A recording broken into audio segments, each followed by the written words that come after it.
New Durga jewellers Sirsa.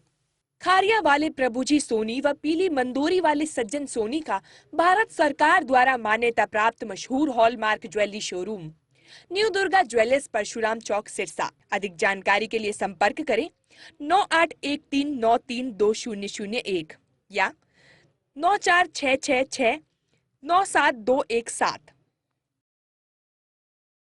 PMDA है, महानगर विकास प्राधिकरण अधिनियम 2021 में भी संशोधन को मंजूरी दी है।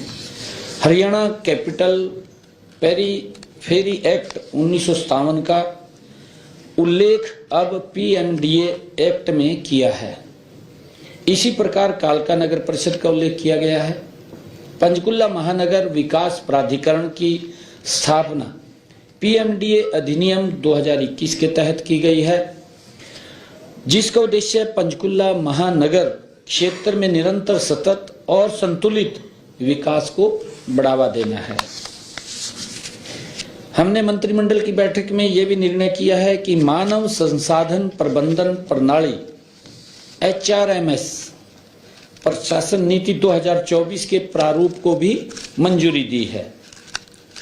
कर्मचारियों से सेवा रिकॉर्ड को HRMS में शामिल किया गया है।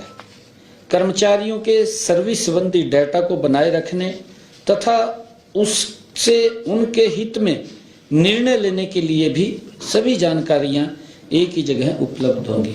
जो HRMS को हमने आज मंजूरी दी है, क्योंकि इस विभाग के पास ये डाटा तो था कि इतने कर्मचारी लगे हुए हैं, परंतु ये डाटा नहीं था कि जो रिटायर हो गए हैं या वो डाटा उनके पास नहीं आता था, क्योंकि अब ये जानकारी भी इसके पास आएगी और HRMS के माध्यम से ही किस विभाग में कितनी पोस्ट खाली हैं उसकी सिलेक्शन की, चाहे HPSC को भेजना है और चाहे HSSC को भेजना है, तो इसके माध्यम से उसको भेजने का काम करेंगे। आज उसको भी और आगे बढ़ाने का वो निर्णय किया गया, उसको बढ़ाने का काम किया गया है। और हमने एक और मंत्रिमंडल में जो हमारे हरियाणा के अनुबंधित कर्मचारी थे, सेवा सुरक्षा अधिनियम 2024 में संशोधन करने की भी मंजूरी उसमें प्रदान की गई है। अब संशोधन में, क्योंकि उसके अंदर ये लिखा हुआ था कि कैलेंडर ईयर लिखा हुआ था, उसको हम संशोधित किया है कि कैलेंडर ईयर नहीं, उसने एक साल में 240 दिन सैलरी ली हो, पेमेंट ली हो, उसके स्थान के ऊपर हमने कॉन्ट्रैक्ट सर्विस के 1 वर्ष की अवधि के दौरान वो उसको शामिल किया है। यह निर्णय जो अनुबंध आधार पर लगे कर्मचारियों के अनुरोध पर सरकार ने किया है। लगभग ये फैसले हमने लिए हैं और आज बैठक में पिछले 2 दिनों से हो रही बारिश व ओलावृष्टि को लेकर भी चर्चा की गई है, जिसमें फसलों के हुए नुकसान के संबंध में मंत्रिमंडल के सदस्यों ने चिंता व्यक्त की है। प्रारंभिक आंकलन में तोशाम, भवानीखेड़ा, लोहारू, फतेहाबाद, रतिया, भट्टूकला, नारनौंद, हांसी, महेंद्रगढ़, कनीना, हथीन, बावल क्षेत्रों में बारिश व ओलावृष्टि से फसलों को नुकसान की संभावना है। सभी उपायुक्तों को इस संबंध में जल्द से जल्द रिपोर्ट प्रस्तुत करने के निर्देश भी दिए गए हैं। नुकसान का आंकलन के लिए ई क्षतिपूर्ति पोर्टल खोला जाएगा। आज ये भी इसके ऊपर चर्चा हुई है और चर्चा होकर के जो पिछले दिनों बरसात हो रही थी उसको लेकर के भी पोर्टल की खोला जाएगा। आज के हमारे ये इतने विषय थे। आप सबका बहुत बहुत धन्यवाद। सीईटी में कोई संशोधन किया है जो सीईटी में हुआ है, मतलब बच्चों को लग रहा था 31 दिसंबर तक हमने हाईकोर्ट में कहा सरकार ने कि हम सीईटी करा देंगे, सीईटी अभी तक एक बार ही हुआ है, तो क्या सीईटी में कोई संशोधन हुआ है? हाँ बिल्कुल, उसके ऊपर भी चर्चा हुई है। आप बता देंगे फैसला हो गया है? फैसला हो गया है, बैठक में मंत्रिमंडल की बैठक में फैसला हुआ है और उसको जल्दी ही, क्योंकि ग्रुप सी और डी पदों की भर्ती के लिए सामान्य पात्रता परीक्षा सीईटी शुरू की थी। सामाजिक आर्थिक आधार पर हरियाणा आदिवासियों को 5% अतिरिक्त अंक देने की शर्त को हटा दिया है, क्योंकि हमारे कुछ लोग भर्ती रोको गहन के लोग वो कोर्ट में चले गए, क्योंकि वो बड़ा वो तो देते हैं हमारे जो विपक्ष के साथी हैं, परंतु कोर्ट में चले गए कि गरीब आदमी को 5 नंबर का लाभ नहीं मिलना चाहिए, और कोर्ट ने उसकी बात को सुनकर के उसको खारिज कर दिया है। तो हमने आज उससे हटा दिया है, 5 नंबर वो नहीं देंगे, क्योंकि माननीय कोर्ट ने कहा है। और संशोधन के अनुसार यह नीति पुलिस सेवा, कारगर और गृह रक्षक आदि के पदों सहित ग्रुप सी पदों पर भी सीधी भर्ती के लिए लागू होगी, जिसमें शिक्षण पद, भूतपूर्व अग्निवीर और ग्रुप डी के पद शामिल नहीं होंगे, जिनके लिए न्यूनतम शैक्षणिक योग्यता हरियाणा ग्रुप डी कर्मचारी अधिनियम 2018 के तहत मैट्रिकुलेशन से कम है। और इसका जल्दी ही हमने इसको आज इसके अंदर लेकर के आए हैं, और जल्दी ही इसका इसमें कोई 4 गुना था, पहले बच्चों को 10 गुना करना पाया। हाँ, उसको भी हमने लेकर के निर्णय किया है कि जो पहले ये 4 गुना बुलाते थे, अब उसको 10 गुना बुलाएंगे। ये हाँ, ये भी निर्णय किया, ये निर्णय भी उसके अंदर किया गया सीईटी के अंदर। जो इंटरव्यूज के लिए हम 4 गुना बच्चों को बुलाते थे अब पेपर के लिए, अब 10 गुना बच्चों को उसके अंदर बुलाएंगे, और जल्दी ही सीईटी का परीक्षा भी होगी। और हरियाणा कौशल रोजगार निगम की पॉलिसी में कोई बदलाव हुआ है?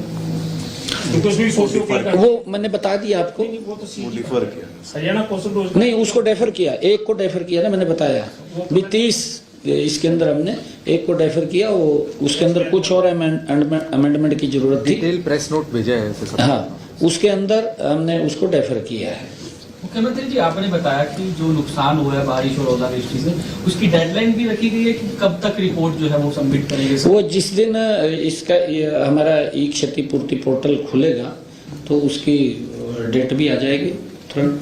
अभी हमने खोलने के आदेश दिए हैं। ये अभी क्योंकि आज मंत्रिमंडल ने शोक जताया है पूर्व प्रधानमंत्री और पूर्व सीएम के बारे में। अभी क्योंकि शोक प्रस्ताव वैसे 7 दिन का शोक है, अभी हरियाणा में तो कोई ऐसी योजना या उनके प्रधानमंत्री तो कोई देश के नहीं है, तो हरियाणा में तो कोई ऐसी कुछ उनके नाम पे या कोई और नामकरण करना कुछ किसी प्रोजेक्ट का, किसी भवन का, ऐसे तो कोई विचार में नहीं है। वो आपको बताएंगे बाद में, अगर कुछ करना होगा तो। नहीं, आपकी जिज्ञासा है, आपको बताएंगे बाद में।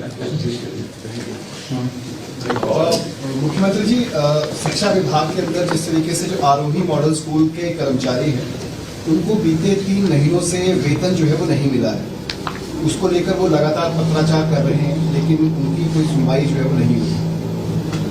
नहीं, वो देखिए, ऐसा कहीं उसके ऊपर अगर उनका कोई ऐसा समस्या है, वो अधिकारियों को बोल करके उसको पूरा करवाएंगे। Thank you. ये सीएम अनाउंसमेंट थी, उसके अंदर हमने आज इस मंत्रिमंडल की बैठक में उसको मंजूरी दी है। इससे हरियाणा सरकार लाइसेंस शुल्क और बाहरी विकास शुल्क, ईडीसी, रूपांतरण शुल्क आदि की दरों में डेवलपर से अधिक राजस्व प्राप्ति करने के सक्षम होंगी, जिससे उस क्षेत्र के विकास कार्यों को गति से बढ़ाया जाएगा। बैठक में एक हमारा जो विषय था कि बैठक में हरियाणा लॉजिस्टिक वेयर हाउस और रिटेल नीति 2019 के विस्तार को भी स्वीकृति प्रदान की गई है, और ये विस्तार तब तक किया गया जब तक हमारी नई पॉलिसी, जो पॉलिसी बन रही है, जब तक वो नई पॉलिसी बन करके नहीं आ जाती, जल्दी ही वो नई पॉलिसी आएगी। हमने उसको तब तक के लिए बढ़ाया, शॉर्ट टर्म के लिए उसको बढ़ाया है। निजी क्षेत्रों के निवेश के साथ साथ लॉजिस्टिक, वेयर हाउसिंग और रिटेल क्षेत्रों में पीपी निवेश को ये आकर्षित करना है। पीपी मोड के ऊपर वो बनेंगे, ऐसा आज उसको स्वीकृति दी है। हरियाणा स्टाफ सिलेक्शन कमीशन, जो मंत्रिमंडल ने एक निर्णय ये किया है कि ग्रुप ए और ग्रुप बी की भर्ती के लिए आधार प्रमाणीकरण को मंजूरी दी है कि उसके लिए अगर कोई ग्रुप ए और ग्रुप बी के अंदर अप्लाई करता है तो हमने आधार को मैंडेटरी किया है कि उसका आधार कार्ड उसके अंदर लगना चाहिए। HPSC पोर्टल पर विभिन्न पदों के लिए पंजीकरण प्रक्रिया के दौरान आधार प्रमाणीकरण होगा, ये हमने अनिवार्य उसके अंदर किया है। इससे जो धोखाधड़ी करने वाले उम्मीदवारों पर अंकुश लगेगा, उम्मीदवारों के डेटा की सटीकता भी सुनिश्चित होगी, साथ ही भर्ती प्रक्रिया की विश्वसनीयता बढ़ेगी और प्रतियोगी परीक्षाओं में जनता का विश्वास और मजबूत होगा। हमने पंचकुला जो PMDA है, महानगर विकास प्राधिकरण अधिनियम 2021 में भी संशोधन को मंजूरी दी है। हरियाणा कैपिटल पेरीफेरी एक्ट 1957 का उल्लेख अब PMDA एक्ट में किया है। इसी प्रकार कालका नगर परिषद का उल्लेख किया गया है। पंचकुला महानगर विकास प्राधिकरण की स्थापना PMDA अधिनियम 2021 के तहत